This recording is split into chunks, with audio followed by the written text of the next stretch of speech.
അല്ല ശ്യാമളോടെ നല്ല എഴുത്താണല്ലോ. എന്ത് പറ്റി? ഞാനൊരു എഴുത്ത് എഴുതുക സാറേ. എങ്ങോട്ട്? നമ്മുടെ ഫിഷ് ടി വി ഇല്ലേ, അതിലോട്ട്. എന്തിന്? അതിനകത്തൊക്കെ ആനനക്കിളി സീരിയൽ ഉണ്ടല്ലോ, അതിന്റെ ഡയറക്ടർക്ക് എഴുതണേ. എനിക്ക് അയാളോട് കുറെ കാര്യങ്ങൾ പറയാനുണ്ട്. എന്റെ മാഡം, നിങ്ങൾക്ക് വേറെ ഒരു പണിയില്ലേ? ഈ സമയം കൊണ്ട് സീരിയലും കാണും, എന്നിട്ട് അതിലോട്ട് കത്തും എഴുതണം. അതാണ് സാറ് കാണാറില്ലേ? ഞാൻ ഈ സാധനം ഒന്നും കാണാറില്ല, എന്റെ കുടുംബത്തും വെപ്പിക്കാറില്ല. പിള്ളേര് തലതിരിഞ്ഞു പോകുന്നേ സീരിയലേ. വീട്ടിൽ എപ്പോഴും പ്രശ്നങ്ങളാണ്. ഈ സീരിയലിന്റെ കാര്യം പറഞ്ഞു ഞാൻ വെപ്പിക്കൂല. ആ ദർശന തന്നെ അല്ലേ അതില നായിക, കാനന കിളിയില. അതെ. എങ്ങനെ സഹിക്കണം മാഡം ഇതൊക്കെ?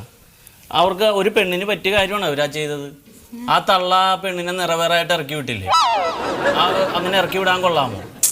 അവക്കൊരു കെട്ടിയാനുണ്ട്. ഇവനെ പോലത്തെ ഒരു മണുഗുണാഞ്ചൻ ഭൂലോകത്തുണ്ടാവൂല. പറ്റിയ രണ്ട് നാത്തൂമാരും. എന്റെ പൊന്നേ. ശരിയാണ്, സാറ് കാണാറില്ല. ഞാനും ഇനി മുതൽ കാണാറില്ല സീരിയല് കാണാൻ.